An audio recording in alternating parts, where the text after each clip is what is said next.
Thrive Guys, episode 20, Productivity 101.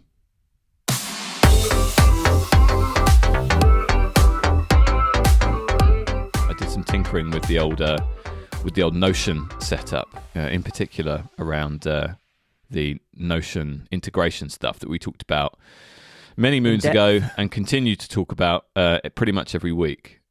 So I was using Automate.io for pushing Google Calendar entries into Notion, but it wasn't working reliably enough for me. It kind of I'd have to log in, right, and then like pretend like I was editing the bot, they call it, and then test the bot, and by testing the bot it would actually fire off the integration, and that would be the only time that it would reliably work. Every other time I'd log in and it'd be like, oh, it's not been run in like 6 days. It's like, but what's the point? But I told you to run. It's in the name, automate. It's in your name, and you can't automate it. Yeah, it might be that it's a system service that needs to be running or something like that, but it's probably because I'm not paying any money for it. That's probably what it is. Because, capitalism and all that. Oh, you want it to run? $5 a month, please. $5. You didn't specify that you wanted this app to run. I thought you just wanted to configure it. Yeah, I just thought you wanted to play around without any benefit, Well, that's what you get with a free tier. If you want it to actually work, you got to give me the money, man. So, yeah. Now I'm using Zapier. I've set up 2 Zaps. One Zap is to create a new event from a Google Calendar event into Notion. Works great. Actually, it works pretty instantly as well. Takes like 5-10 minutes typically. But it does it every time. So every time I create a Google Calendar event, it works. So that's all I want. How cool is that as a term as well? Just saying zap. Yeah, here's my automation. Cool. Zap, zap, zap, zap, zap. It reminds me of that episode of The Simpsons where Homer ends up befriending some homosexuals, and then they're always just like zap. That's probably like thinking about that now. That's hasn't aged well, has it? It's aged like milk. Zap. I've been friends with you for a very long time, Joe, and almost everything can boil down to a Simpsons reference just by the sheer fact that they've got how many episodes? Who knows? But pretty much everything that I say is like, oh, it's like that episode of The Simpsons where insert relevant reference here. Matt Groening should know better, considering he can see into the future, right? Yeah, exactly. I still need to figure out the iOS Cal to Google Cal piece because, I don't actually use Google Cal as my kind of main primary thingamajig. I've done that with IFTTT before.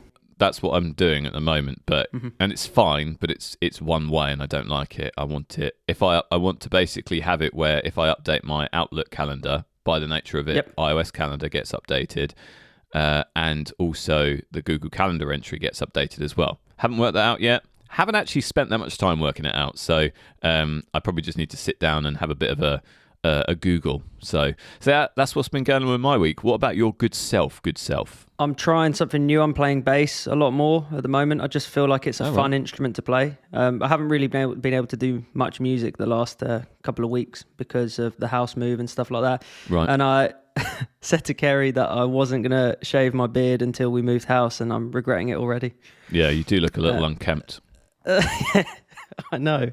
And that's kind of it. I've been growing a beard and playing bass. So identity changes, mate. It looks like you've shaved your like the chin part and the cheek part, but your mushroom stash. I was about to say your mushroom. Your mustache. It's going over your lip now. I can see it from here, and so that must be very, very unpleasant. I need to tidy up, but as I said, and as I mentioned, almost every podcast, this is not a fashion podcast. I'm just letting you know that I may become a bit more unkempt over the next 6 to 8 months. That's okay. You already look like Kratos from God of War, so that's what fine. A compliment. You could have picked anyone else. I know. Some of my other friends call me Max Branning from EastEnders. Oh yeah, that's one. Or you could be Henry VIII as well. That's a good one too.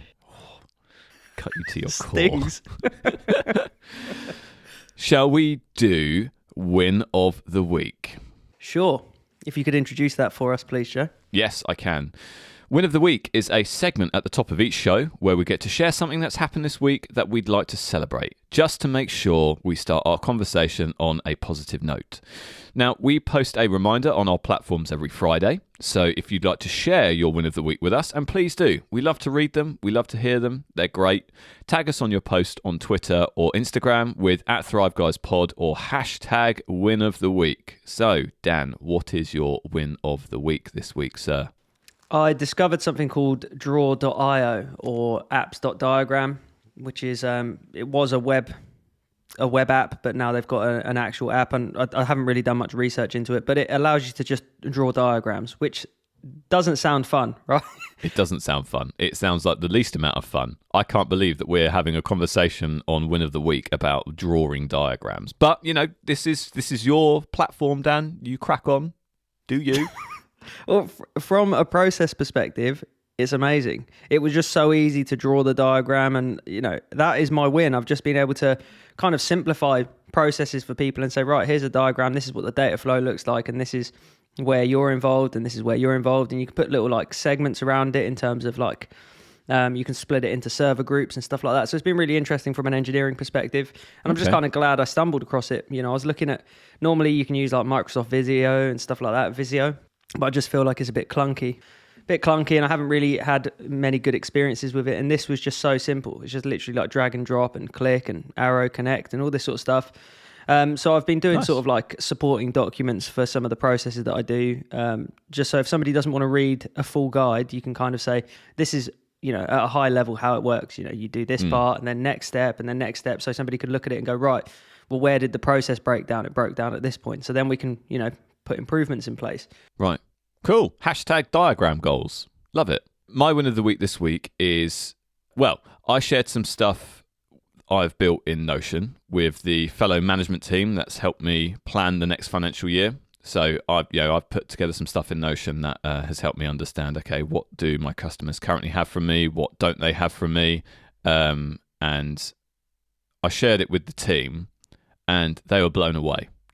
And that was a very nice feeling. It was nice to show them something in Notion and be like, look, this is what I've done. And they're like, blimmin' heck, that is very good. To the point where we're going to figure out how we can roll it out across all of our teams. So that's like 30 odd people, maybe awesome. 40 people that are going to be using the system that I sort of dreamt up, which is pretty awesome. Now, it's probably not going to be in Notion, because it takes a lot of hand cranking to get the data from our CRM into Notion, and we're going to be looking at software to link into our CRM directly that we've already got licenses for. But the end goal being, we want to give our team something to help them better understand the kind of potential in their customer base. And so, yeah, that's pretty cool that I've just come up with something, and actually we're taking it forward as something we'll roll out across the division. So yeah, that's my win of the week. So, you know, hashtag Notion goals. It's really interesting to see that, and I'm kind of curious to see what happens with, you know, moving it into your own software and your own design software as a company. I think that would be cool to see how your concept kind of directly translates into that. Yeah, I think you're right. I'm interested to see it as well, because actually it's going to benefit me personally, because, you know, by implementing something in the technology that we're using as a business, it's going to mean that I'm not having to do quite so much hand cranking in Notion. Obviously, stuff will have to kind of come out of Notion, and that's okay. That's not the end of the world. But the benefit that I'll hopefully gain from it will be worth what I'd be giving up. So, you know, that's always what we're trying to achieve, I suppose. So this week, we're going to start at the beginning. So we've had lots of conversations about different aspects of our systems and processes over the last 19 episodes. And, you know, we're at episode 20 now. That is somewhat of a landmark, I would say. Somewhat of a landmark. For sure, yeah. And, you know, I kind of was thinking about this the other day, and maybe we jumped in at the deep end with 2 feet and an anchor and the whole ship. And, you know, maybe concrete we need shoes, to... Yeah. So this week I'd like us to zoom out and take a step back and talk about what advice we would give ourselves if we were kind of, you know, talking to ourselves in the past, and, you know, we were at the same juncture that we were at, where, you know, we wanted to get more done and be more productive and focused, but we weren't sure where to start. So that's kind of what I want to talk about this week, Dan, if that's cool with you. Yeah, for sure. But before we start, I'd have a very important disclaimer. So asterisk. It's important to this episode to say we do not think we are in any way the finished article or speaking from a place of authority or anything like that. You know, these are just our opinions and things we've done that have worked for us, right? So, you know, feel free to take all of this with a pinch of salt and a pinch of pepper and a little bit of pinch of paprika if you so choose. And do try this at home. Yeah, try it at home, but don't, this isn't gospel, right? So this is just what I believe and you believe and we believe. And speak to your bill payer before taking any of our advice. Exactly. Speak to your financial advisor. This productivity can harm those around you. Yeah, exactly. So I think it's also important to quote unquote define what productivity means to us. Well, to you and I anyway. Yeah, I think the more I say the word productivity, the more it makes me cringe. To be honest, for sure. Like the more I say it, the more I'm just like, ugh. We've built a whole podcast around it, and every time, and I hate it. Do you know what I mean? Every time I say productivity, I'm like, oh, good. Like, it doesn't make me feel good. It conjures up negative connotations of grinding for 12 hours a day, slogging away at these lofty, unrealistic hustle goals, and, looking at the hashtag productivity, hashtag on Instagram and all of this kind of stuff. I despair. That kind of whole Gary V productivity, you've got to work 50 hours a day and, give up everything in order to achieve something that isn't really worth achieving. That's not my view of productivity at all. That's not kind of where I'm coming from this. And you're probably the same. Yeah, likewise. So for me, it's all about efficient effectiveness. I do love alliteration, Dan, you know me. Oh, I know. Efficient effectiveness. And that kind of, for me, boils down into kind of 4 key areas. So number 1 is always looking to increase output without materially increasing input. So getting more out of the same amount of energy. Number 2 is finding a balance between being successful at work and having a home life to speak of, because there's no point in putting everything into your professional life at the expense of your family and friends and all of that kind of stuff. It's important to have a balance. Thirdly, it's about defining in advance what excellence looks like, being intentional about your actions and then structuring a process to strive for that excellence every day without killing yourself. And kind of finally, it's all about having control, having control over your inputs and outputs, because control gives you power. It's like finding that balance between efficiency and intentionality. That's kind of what I believe productivity is all about. So I don't know whether you agree or whether you have anything to add, Dan. I completely agree. No, I completely agree. And it is about that control. Once you take control of your own life, you give yourself power to do better. But my description is far less detailed. Like personally, I use productivity as a way to justify doing less heavy lifting with more output. Yeah. I call it categorized laziness and forced improvement.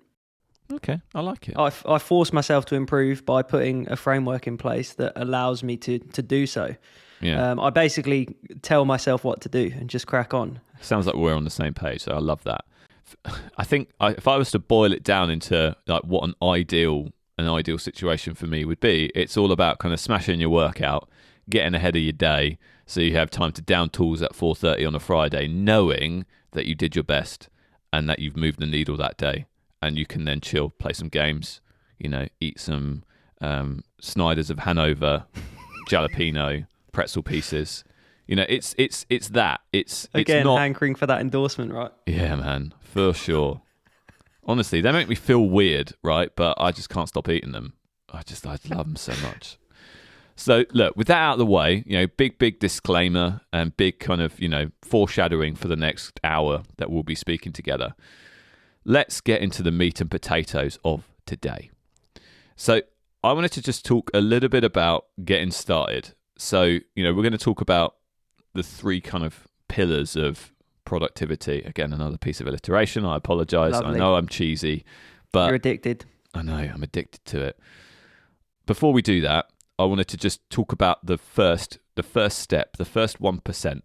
and then we can kind of jump into sort of those 3 pillars, and we can kind of take it from there, if that's cool. So look, it's likely that you as a listener, and I'm talking to you now, I'm breaking the 4th wall. I'm not talking to Dan anymore. I'm talking to you. I'm in your headphones.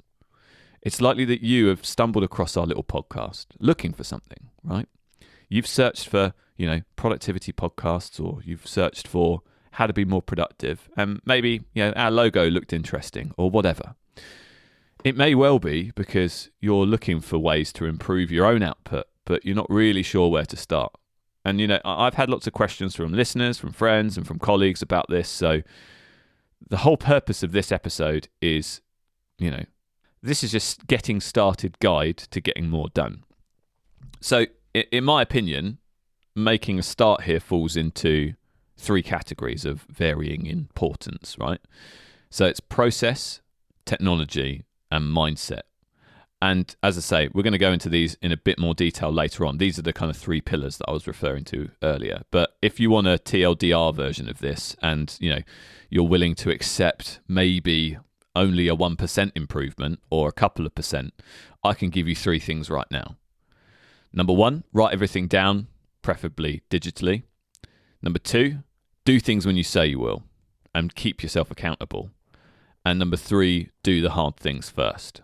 If you kind of broadly follow these things, and if you hit pause now and go live your life and never hear from us again, that will give you a kind of a bit of a benefit, I think. That's just my take beneficial. on it. I just think just doing those 3 things without doing anything else will move the needle for you. So I just wanted to kind of give that too long, didn't listen kind of first 1% improvement piece before TLDR, we jump into before we jump into the 3 pillars. So what I thought would be good to start with is process. So that process pillar. So Dan, why don't you talk us through what you think about process, and what process you would sort of recommend in terms of, look, this is where I would start if you're looking at putting together a process to get more done. Well, I'll touch on that last point that you made in terms of, actually doing the work. I know it sounds it's easier said than done, right? But that's part of my process, is set aside actual time for your tasks in terms of carving out your days, weeks, months, even into hours, but just block those out into manageable tasks. Yeah. Don't try and change the world on your first day, And, you touched on the fact that you need to write things down. That's incredibly important. Many things aren't immediate. So, this has been my biggest change, is if someone asks me to do something, it is not just take that on board and go, right, I'm going to start that right away. I need to get on that now. It's like, I'll write that down and I'll get to it when I get to it. You might have a pile of 20 other things that you need to do. So then you can actually prioritize. If you've written them down, you can go, right, that's more important than all the other 19 things I got, or the 20 things I got. So, let's take, I call these themes or these tasks like future Dan themes. So in terms of one of my processes, I categorize things into what's a present Dan thing and what's a future Dan thing. And I literally identify as that. I say that's going to be a future Dan problem, or that's a present Dan problem. Present Dan has to deal with that, or, I'm going to assign that to future Dan and he can pick that up. So let's take one of my examples of a future Dan theme, which is that I want to be healthier. So from a process perspective, I can just eat less crap, right? Simple. But now, if you use the process that I was talking about, you carve out time for this. So what could that look like to me as an individual? That could be, just have a think about it. That could be me marking off a healthy meal every day, or marking down every time I have a takeaway and putting that in a calendar and go, right, so actually, once you start taking that data from a process perspective, you can start doing something about it. How are you supposed to become healthy if you don't know what you're doing wrong? You might feel like you're healthy. You might feel like you're living your best life and eating enough vegetables, but you're not measuring it. No, exactly. So that's one of the points, is like, if you've got a theme, then start measuring it. If your theme is to start exercising more, how are you categorizing that? Do you just wake up on a Monday and go, I'm going to exercise more this week? And it's like, well, what did I exercise last week and how am I going to improve that, or what am I going to do? It's about writing these things down to make yourself accountable, which is a big point of the process, is becoming accountable for your actions. One of the processes I put in place is to build a framework that kind of allows you to succeed without constantly stumbling over yourself. And what I mean by that is like setting yourself reminders, setting yourself calendar appointments, removing obstructions, removing stimuli. If your problem was that you find that in your work day you play too many games, or you're not doing anything in the evening because you play games, simply get rid of it, move it. Don't have it right next to you. Don't have your PS4 or PS5 on your desk or by your TV. Just move it. Move it to somewhere where it's annoying to get to and you have to really think about why you're doing it. Like, for example, when I was giving up alcohol, like the many times I tried to give up, I never took myself away from those situations. So it was easy to kind of fall back into that pattern. So like for me, removing the stimuli is like not having alcohol at home. It's not like I'm going to open the fridge and be like, I need a beer at the moment, but it's like that kind of makes the process easier for me. Not having alcohol, if you're trying to lose weight, don't have fatty foods at home. Sometimes restricting access to certain things allows you to refine your process in an easier way because you're not constantly thinking and trying to avoid. So in my own journey, I started, with simple lists, and the whole framework's built around like, do these things today or do these things every day. Like if I wanted to be healthy, like one of the things I started with was that I found that I needed to drink more water. I was pretty dehydrated and I just never really thought about drinking water in the day. So one of my initial goals, for example, was to make sure I drink enough. And the process I lent into was to have an initial reminder every few hours just saying drink water. Okay. Or, a set amount that I was supposed to drink. So like I'd drink 4 big, pint glasses of water. And I just tick that off now as a list. But from a process perspective, it's like identify first what your issue is and then try and build around that and build a framework that allows you to succeed. Right, gotcha. No, that makes sense. So I should have taken a breath between that. Yeah, that was 100 miles an hour. That was. I might have to slow your voice down in the edit. I don't even know whether I can do that or not. But I think you've hit on a number of good points there. I think in particular, starting with the end in mind. Understanding. Okay, where do I need to improve? And that you're almost kind of jump into mindset. And exactly for you, I know, and this is a bit of foreshadowing for later, but I know that with you started with mindset, whereas mindset kind of came to me over time of doing process. But we'll come back to that in a tick. I think the current Dan, future Dan thing is an interesting and really valuable process, because one of the things that will, paralyze you and has paralyzed me in the past is worrying about things that I'm not doing at the moment, but I know I have to do in the future. And it gets in the way of being effective in the moment and being present.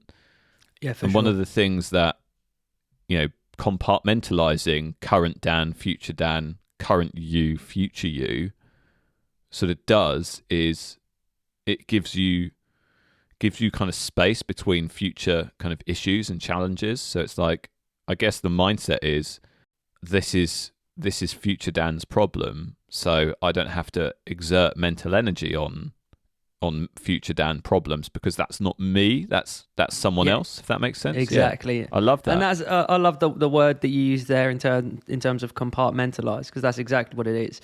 Obviously there isn't a future me. Like this is part of, I kind of dig into it a bit more in the mindset piece, but like having a future idea of yourself is like a good place to start as well. But I'd be interested to hear your processes first. So I think where a lot of people, including me historically, right, have struggled with moving their own needle is a lack of process, right? So in a lot of our jobs and our personal lives, we're bombarded with lots of inputs, lots of things that we need to do of varying priority, with varying due dates and varying kind of levels of effort. And, without kind of trying to organize that can be quite overwhelming. And, often the habit is to live in the inbox of our email and try and get all of the things we've kind of remembered we need to do, get them done, whilst also responding to every email that comes in as it comes in, right? So you're kind of juggling two things. You're trying to remember, okay, yeah, I can keep all of those hundreds of things I need to do in my head, but then all when emails come in and I've been distracted, and so I'll start that thing and then I'll start the next email that comes in, and the end result is you've started 5 things and not finished any of them, and you're feeling under pressure because that inbox never gets any quieter, right? No, exactly. And so in that scenario, we are just putting out fires, and it's highly likely, and in fact, it's pretty much guaranteed that the highly valuable work that we need to get done is getting missed, because we're staying in that kind of quadrant of very important, very urgent. And the real kind of high value stuff is the very important but not so urgent stuff, right? On that, it's important to note that everything is super urgent unless it's a weekend. If you've ever worked in a client-facing role, everything is urgent, no matter what they're asking. Sometimes, very rarely you'll get someone that says, you know what, yeah, I can deal with that next week, just drop me a message then. But when it comes down to it, people are like, I could do with that right away, if I'm honest. Can you get back to me ASAP? And then it's the weekend, silent. Yeah. I think, no, yeah, but that's their urgency. That's my whole point, right? That's their urgency. That's not your urgency, right? I'm talking about this within the context of what is urgent to you. And sometimes it's urgent to you because it's urgent to other people, but often it will be urgent to them and not urgent to you. And it's important to kind of disassociate those two. I mean, my advice to people, if they're looking at getting started with, coming up with a process to help them get more done, do some reading on different processes that have been widely kind of publicized to see which one works for you, or what parts of those processes you can kind of incorporate into your own thing. So, for example, most people swear by the GTD system, so getting things done, which was derived by David Allen in his very, very famous book of the same name. And most task systems and most apps are simplified variants of the GTD system. So it is a good place to start. It's kind of where I started. But if you don't want to do the GTD piece, the least that we should be doing is, I've got a few points here, capture everything in an inbox as you are presented with it. So capture, as soon as someone gives you something to do, capture it, put it down, write it down somewhere. Writing down your actions is the best way to make sure that you'll do them rather than having them floating around in your head. Write it down, save it for later. Now, the next thing is process it. And that doesn't mean do it, right? If it takes less than a few minutes, yeah, okay, do it, right? But if it needs to be done by someone else, delegate it. But if it needs to be done by you, but will take more than a few minutes, keep it in the inbox for scheduling. Right? Scheduling is normally kind of left for the end of the day. Like you process out that inbox like you would do your email. But just don't do it immediately just because someone gives you it. Schedule it. Put it on your to-do list. And that's a paper. It doesn't matter whether it's paper or tech, and we'll come to tech in a sec. But just write it down.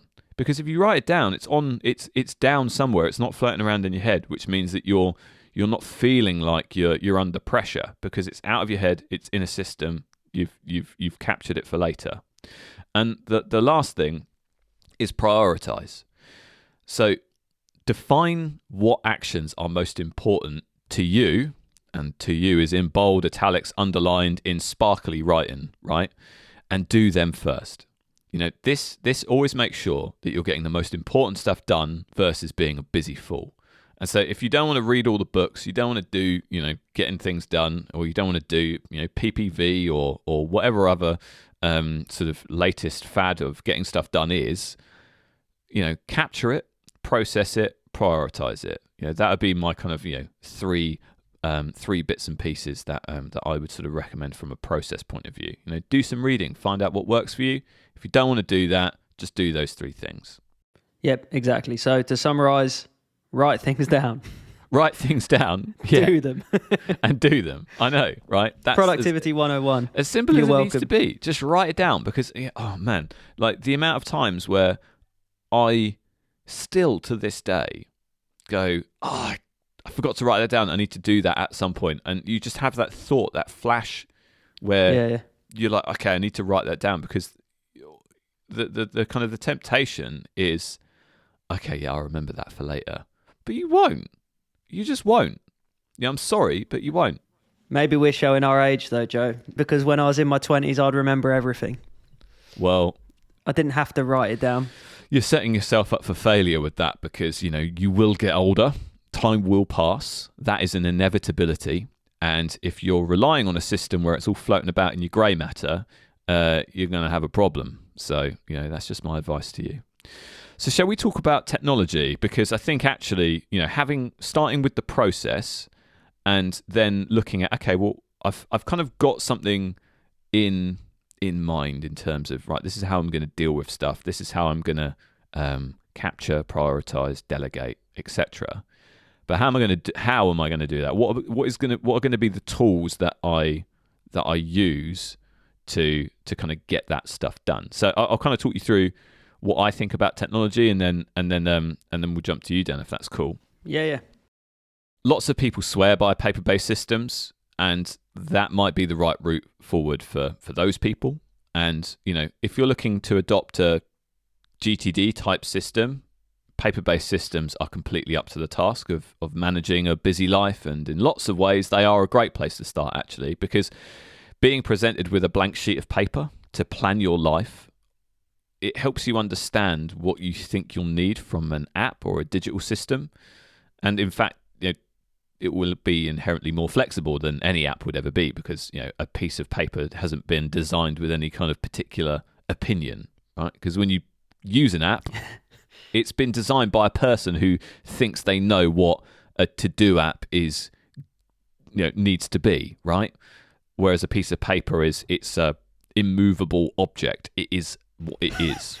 Right? It's an immovable object. It is. It's a piece of paper, right? Next time I'm reading a book, I'll remember that book's going to stay on my desk for the rest of my life because it's immovable.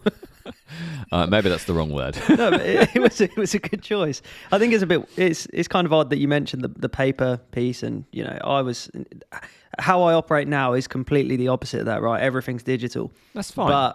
But I fully accept that when I started this, I had to sit down with a piece of paper and be like, what do I want?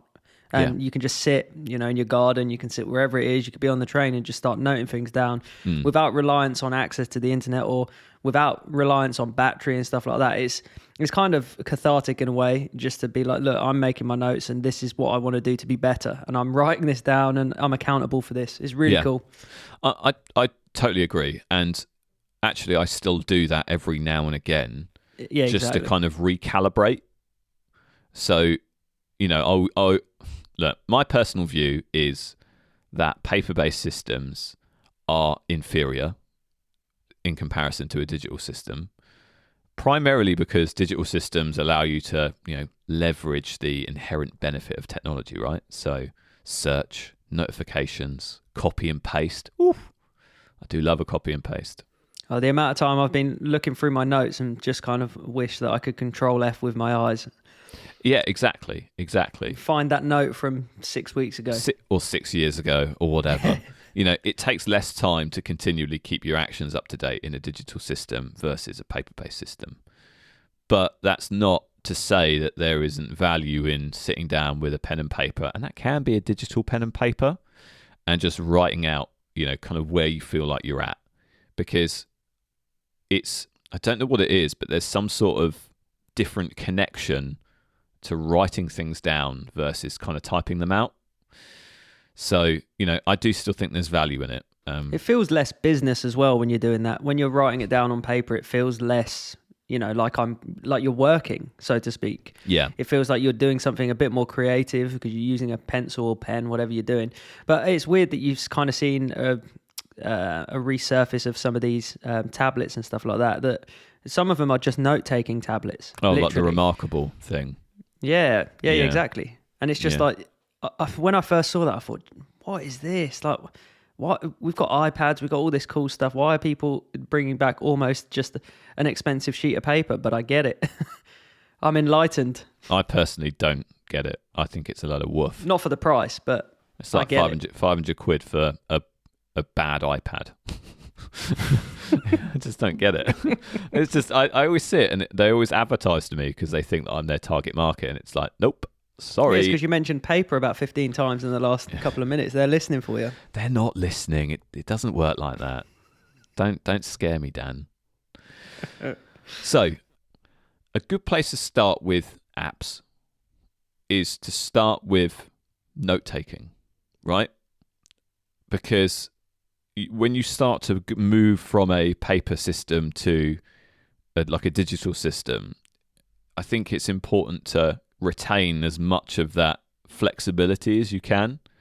And, a note-taking app can be used as a to-do list. You just do a bulleted list of all the stuff that you need to get done, right? I think as a minimum, that you need to be looking at a note-taking app and then think about a task app kind of, supplementary to that. And look, there are obviously lots of options in these areas, lots of which we've spoken about on previous episodes, right? So I'm not going to kind of go into, I think you should use this app or I think you should use that app. I personally, though, would recommend that if you're literally starting from a standing start here, just try the inbuilt solutions in the OS that you've got to hand, right? So, I mean, I'm more familiar with the iOS and macOS piece, but the Notes app is actually a pretty fully featured product. And I would recommend starting there for everything, right? Even task management, right? Because you can write out a bulleted list of all the stuff you have to do that day, and for a lot of people, that's a big step forward from where they started, right?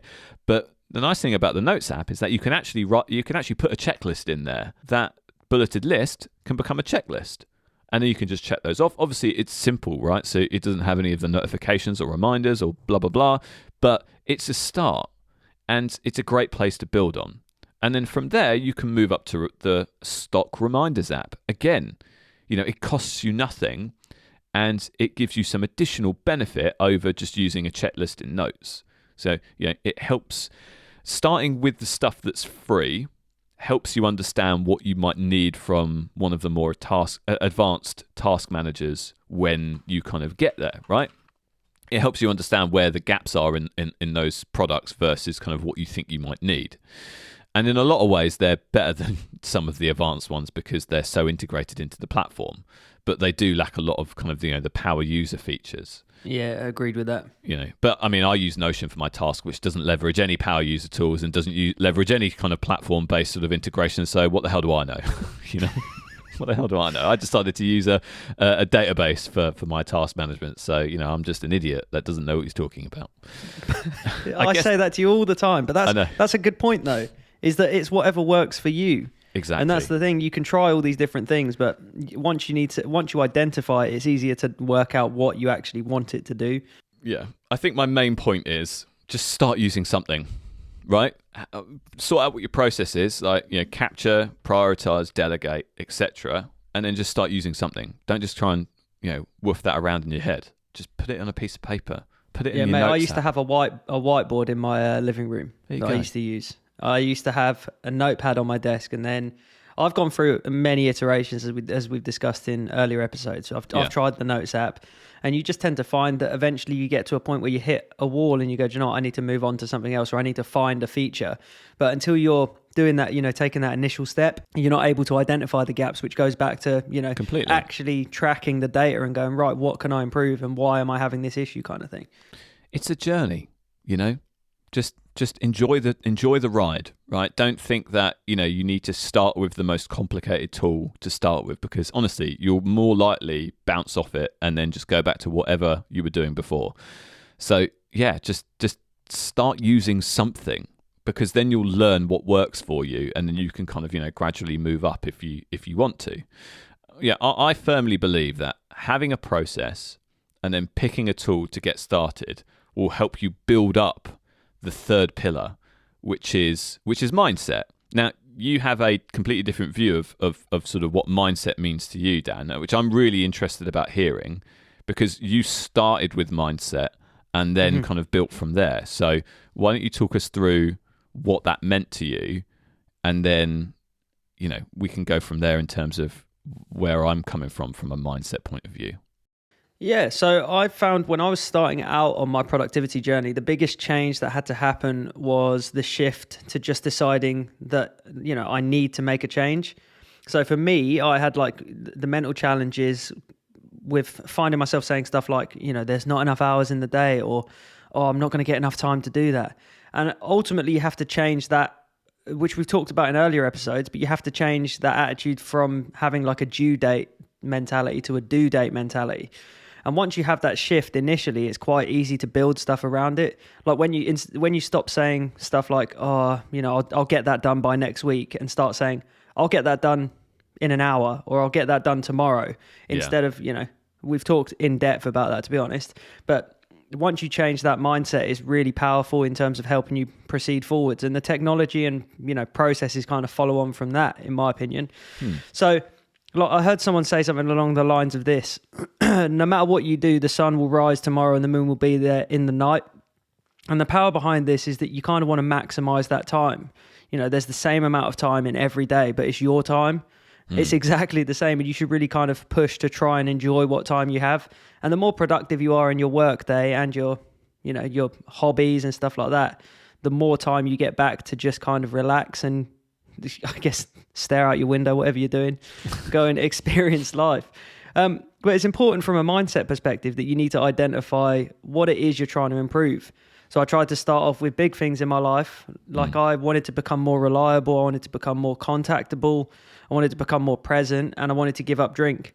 And a lot of these things kind of went hand in hand with being like a better person, which meant changing that mindset and defining who I wanted to be. So it wasn't like wholly a eureka moment or whatever, but I just sat down and with a pen and paper, I actively wrote down what my ideal self looks like, which goes back to, how I built around Future Dan and kind of compartmentalized him, using your word from earlier.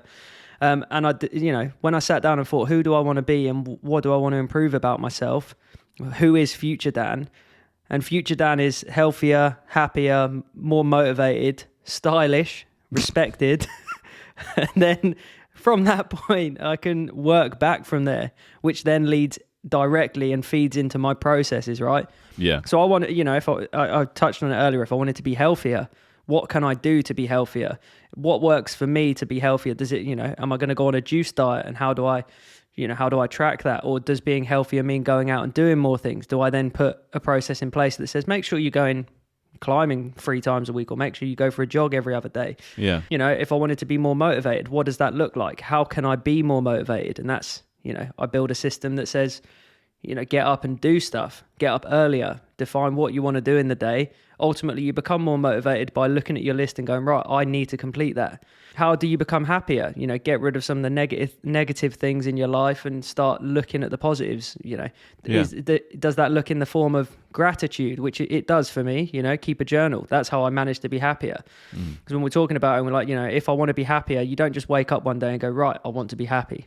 Yeah, exactly. It's not how it works. Everybody knows that. But there's certain things you can do in place. You can put in place. Like I started categorizing my mood because that worked for me. Like I'd wake up and say, right, how do I feel today? Why do I feel this way? And once you start getting data for that, you can kind of look back and go, right, well, I've been miserable because of, X, or I've been happy because of Y. It might just be that on the weekends you see that your moods are 10, and then in the week your moods are 1. It's like, well, why are they so disparate and stuff like that? Let's use the example. I was half joking about it, but if you wanted to be stylish, what does that mean for you? Do you get do you look for fashion advice from people? If you want to be more respected, how does that look for you? Do you want to demand respect? Do you want to earn respect? And how do you do that? Do you earn respect by being nicer, or being, more available? Or, how does Future Dan, how do you get more aligned with what you want from Future Dan as opposed to present Dan? It's not to say that I've sat here and said, I'm unhealthy, I'm miserable, I'm unmotivated. It's not that. It's like, there's an ideal version of yourself that you really have to work on. So it's like setting yourself goals and putting in a process to work towards those goals. And those goals could be anything, right? Yeah. As to your point, there could be being healthier, being happier, being more motivated, being stylish, being more well-respected. And so starting with the end in mind is probably the way to put it in a concise manner. I mean, we're in the same place here. So I think that it's interesting that we go on the journey in a different way, but actually we arrive at the same sort of conclusion, if you see what I mean. Mm-hmm. And I think what struck me as interesting from what you were saying just there is actually spending that time to start with, just going, right, well, what the hell is important to me?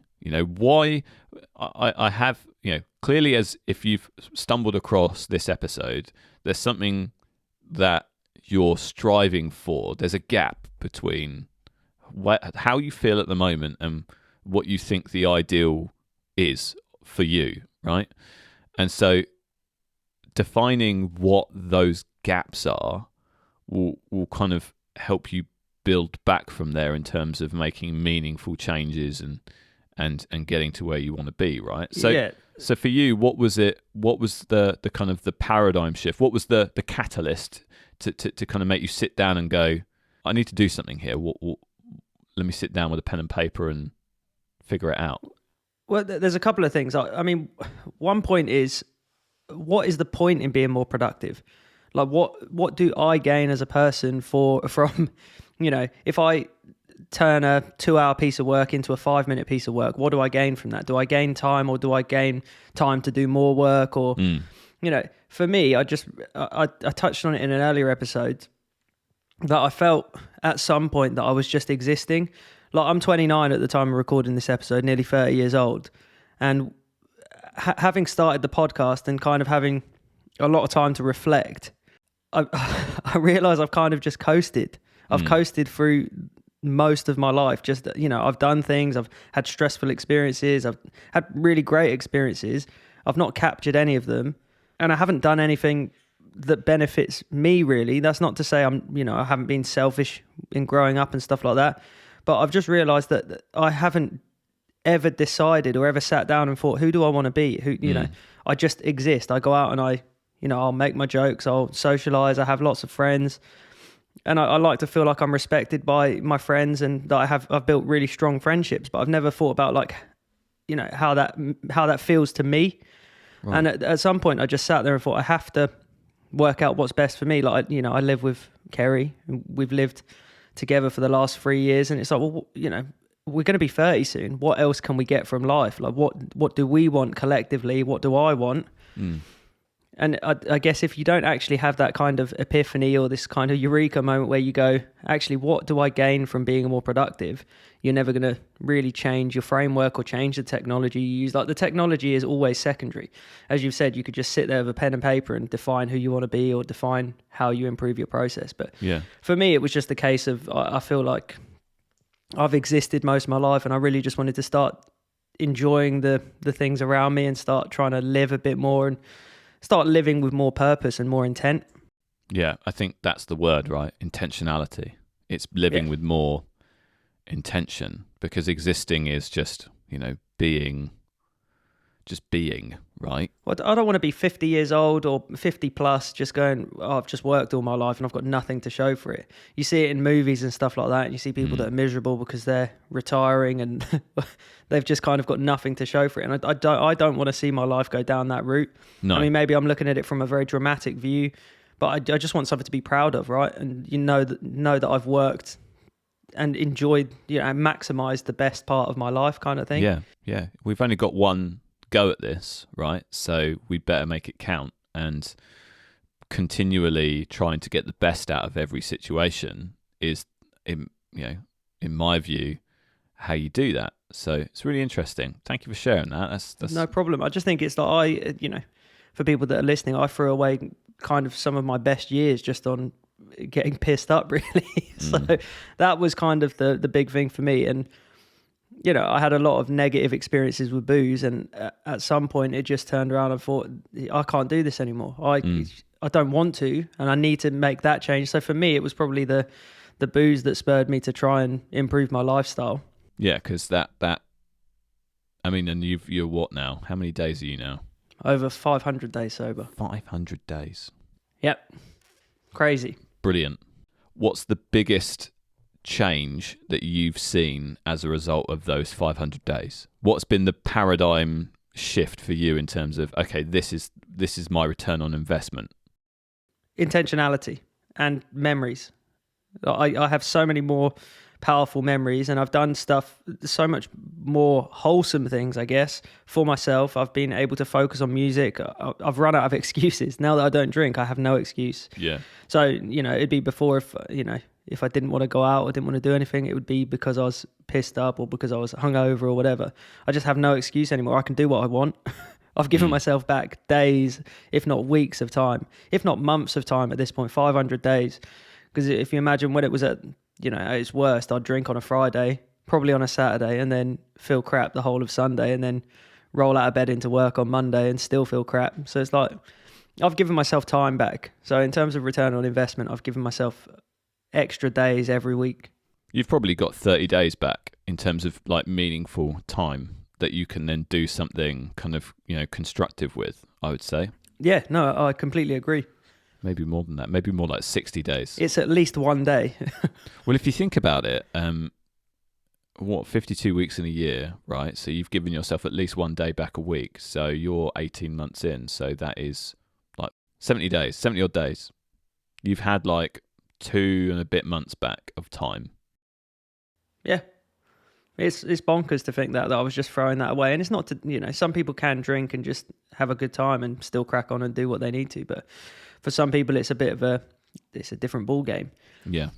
And identifying that, not via data. Obviously, I wasn't putting into a database how many pints I was having a week or whatever. But, no, identifying that is kind of the biggest step you can take, I guess. Yeah. Amazing. I mean, that's fantastic. What a journey. I love it. That makes my kind of viewpoint probably quite trivial in comparison, but it's just as important. We got deep there. I like it. I mean, I'll kind of start on my main point first on mindset, and that's understanding yourself will make you more productive. And to be honest, like based on the last kind of 15 minutes that we've been talking, we're literally on the same page here, right? Yeah. Understanding yourself will make you more productive. So, to kind of provide some sort of meat on the bones there. I've bounced off many systems over the years, as we've talked about in episode 9, and I've also bounced off multiple processes over the years as well. And for a long time, I didn't have the clarity on what my goals were and what I wanted from life. I know I needed to do more stuff. I knew that was a good thing, kind of intrinsically, that like, okay, well, if I can get more work done every day or get the same amount of work done in less time, then that's a good thing, right? But why bother, right? So what? I didn't really know why that would be a good thing apart from, the external pressures, the pressures from, the corporate monster or whatever, yeah. or peer pressure or whatever it might be, right? And that is a motivation, right? They will motivate you for a time, and actually sometimes external motivators are a great push in the kind of right direction as a first step, but they are often stress-inducing motivators, right? Peer pressure and other kind of pressures to do more from an external point of view are typically cause stress, right?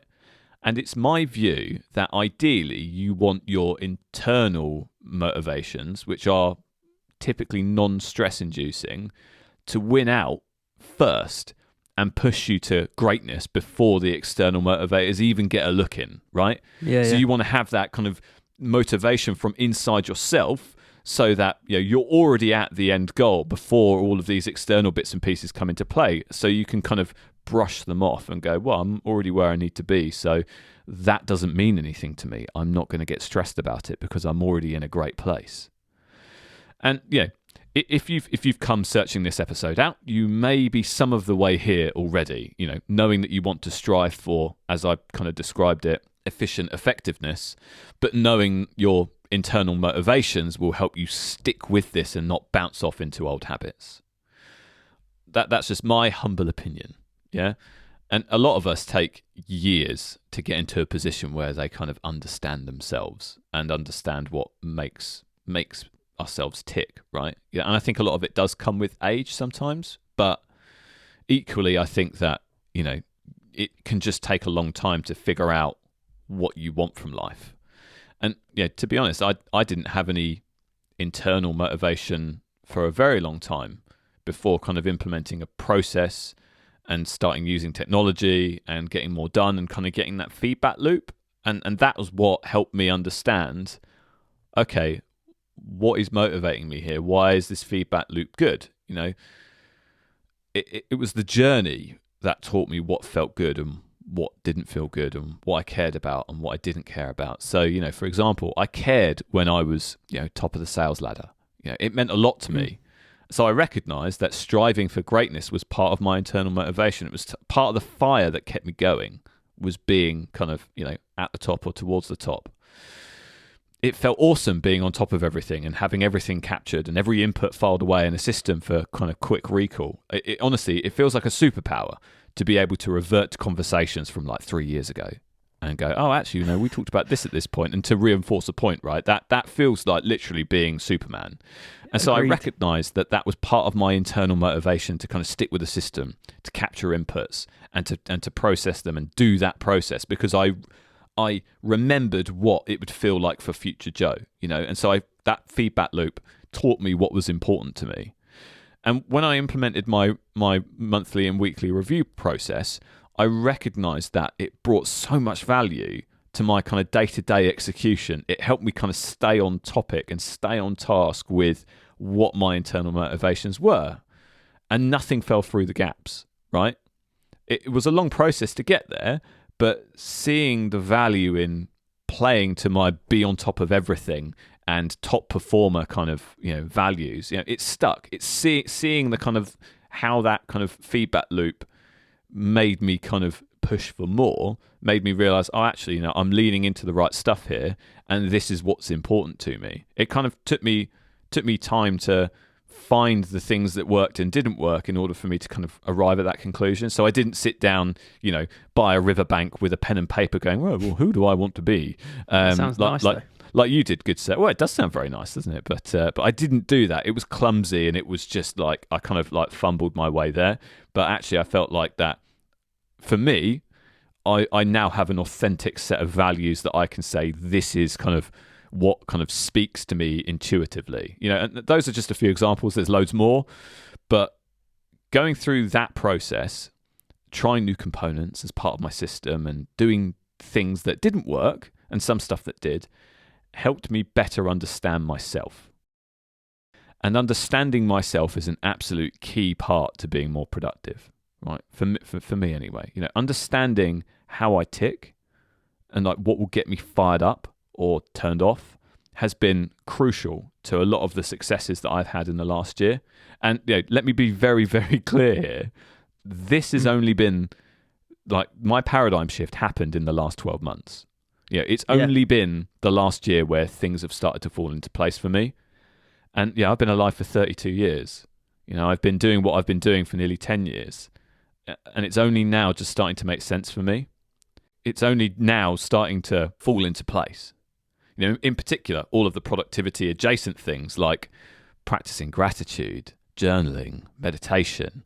In the past, I would always think, like, this has nothing to do with smashing out work. Like, what a bunch of woof. Like, genuinely, I was just like, what? Agreed. I'd hear all of these other podcasts and, like, this is no disservice to those guys because they knew better than I did, and what an idiot I looked like for exposing this. They would talk about, I sit and write my journal and I write about all of the things I'm grateful for, and I'd be like, all right. Have you tried? Yeah, have you tried just working harder? Have you tried just, like, stop being such a woofy and getting stuff done? Like, do you know what I mean? And it's just, for me, it was just, I just didn't jive with it. It just wasn't. What a load of hokum. What a load of hocus pocus.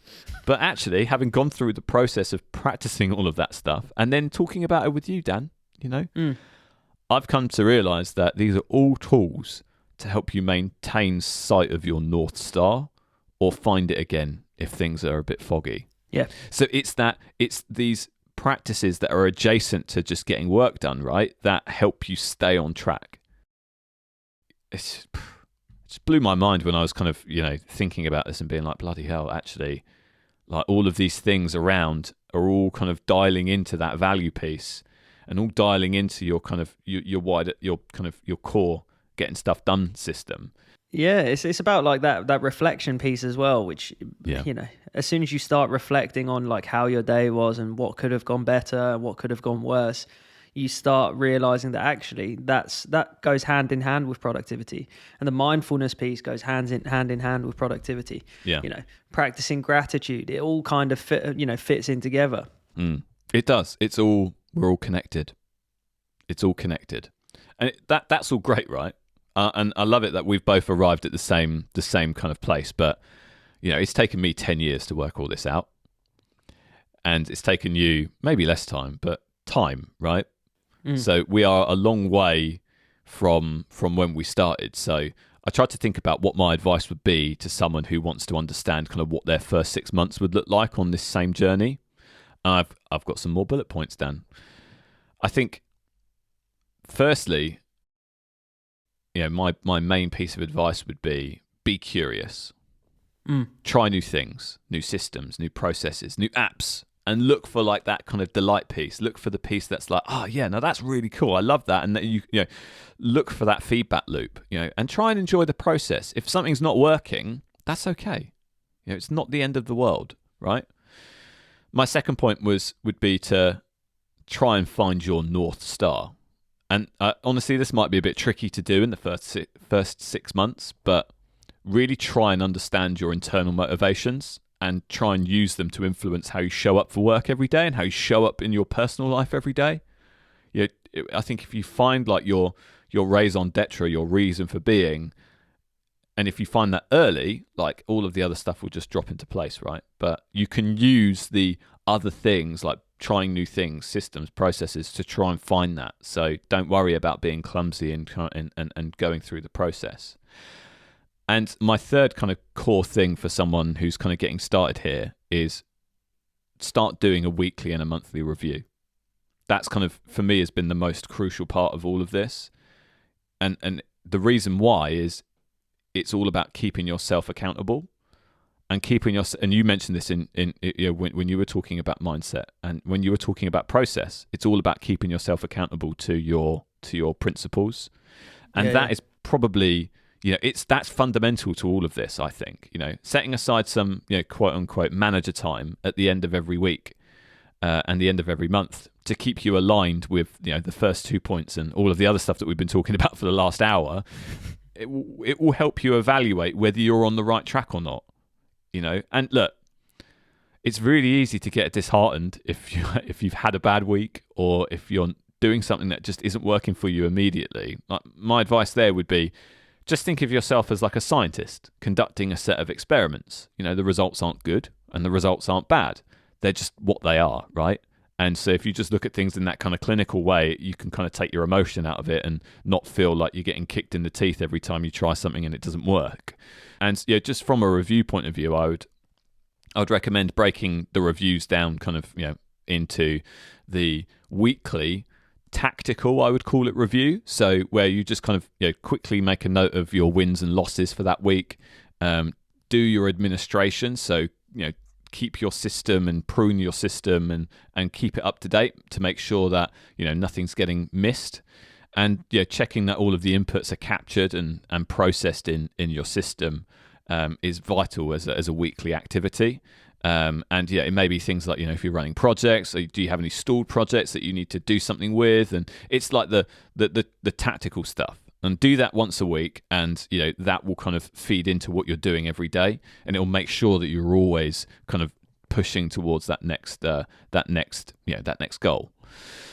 And then the monthly review is more of like a strategic review. And so, the questions that I tend to ask myself is, where were your breakthroughs? What progress did you make towards your goals this month? Are your goals the right goals? Do you need to refine? Have you been feeling like you've been working at odds with what you actually want to achieve just because it's in your system, right? Take the time to change course if you feel like you need to. And, where have you seen growth in yourself, in your career, anywhere in the last month? And if you haven't, that's all right. But just checking in every month and going, okay, am I on the right track here? Am I doing the right things to get me where I want to be? Has where I wanted to be changed? Because if it has, that's fine. We all have the kind of the agency to change our minds. And it's just kind of checking in with yourself and making sure that you understand that you're kind of working in line with all of your principles and things. I think that's just, for me, that's just been so important, and it's really helped me get where I want to be in the last year. So, if I could give anybody some advice on how to really kind of supercharge their first 6 months of getting more productive, or staying focused, or getting out of life what they truly want, then kind of that would be my advice. See, this is where our processes slightly differ, because my advice would be to do a daily journal so you can identify these kind of, I say, gaps. Like, completely agree with everything you said, to be honest, in terms of, being curious and, even doing weekly or monthly reviews. Yeah. But another thing that could be kind of stacked onto that is just, use a template, whatever you're doing, and just start writing down stuff like what your wins were for the day. Yeah. So then you can kind of look and say, well, what do I define as a win? Or, you go searching for it. And that's a powerful thing, is like actually looking for the positive in your day. You don't want to start, noting down your losses throughout the week, because it can become a very quick downward spiral when you start saying, how many things have I screwed up this week, or how many people have I pissed off? It's a learning experience, though, isn't it? It's exactly. like it's not meant to be like kneeling down and whipping yourself with in front of a mirror. Like what was that film? That the Tom Da Hanks Vinci film, Code. The Da Vinci Code. That's it. But it's what a reference. I know, right? It wouldn't be a Thrive Guys episode without some outlandish reference to The Simpsons or some religious film. You're absolutely right. I mean, the reason why I didn't suggest a daily review is because sometimes that can be a little bit overwhelming to start with. But I think doing a journal to start with, just writing down your thoughts, will help you kind of get there, I think. And I do a daily, a weekly, a monthly, a quarterly review, and they're different, right? The daily is just like gratitude, intentions, what are my wins, what do I need to do tomorrow? That's it, nice and quick. And then the week is, okay, where did I win? Where did I lose? Make sure that everything's up to date. Make sure everything's kind of, pruned and neat and tidy. What does the next week look like? Let's just have a quick look. Okay, I'm ready for next week. Get ready for Monday on Friday rather than Monday morning, because you can hit the ground running. And then your monthly is like the more strategic stuff, and then quarterly is even more kind of like, top level review. But you don't have to start with that. You can actually, to your point, Dan, just start with journaling.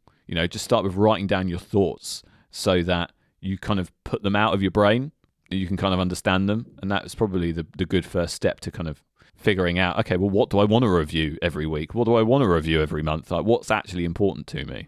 So I do agree with what you're saying there, to be fair. Yeah. Be intentional. The end. Be intentional.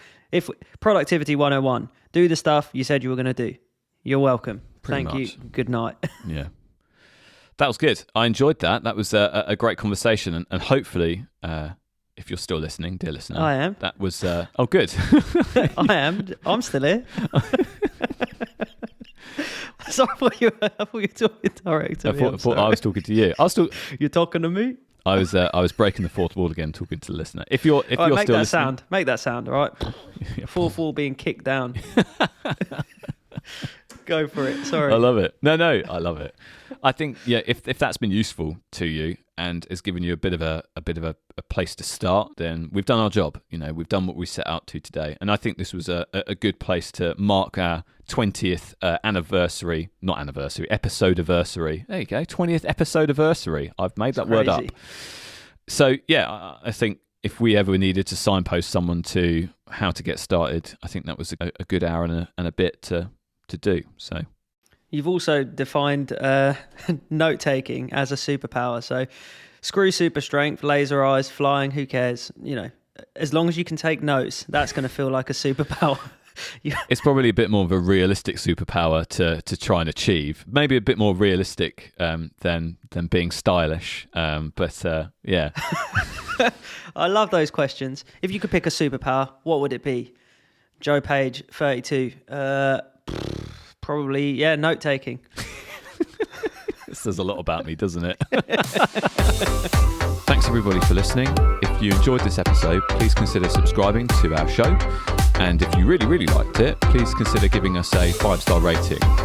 That really helps us out, helps us grow our audience. So, only if you loved it, but if you did, then that'd be really good. If you'd like to hear more from Dan or myself, please follow us on Twitter @ThriveGuysPod. Otherwise, we'll see you next week. Say goodbye, Dan. Goodbye.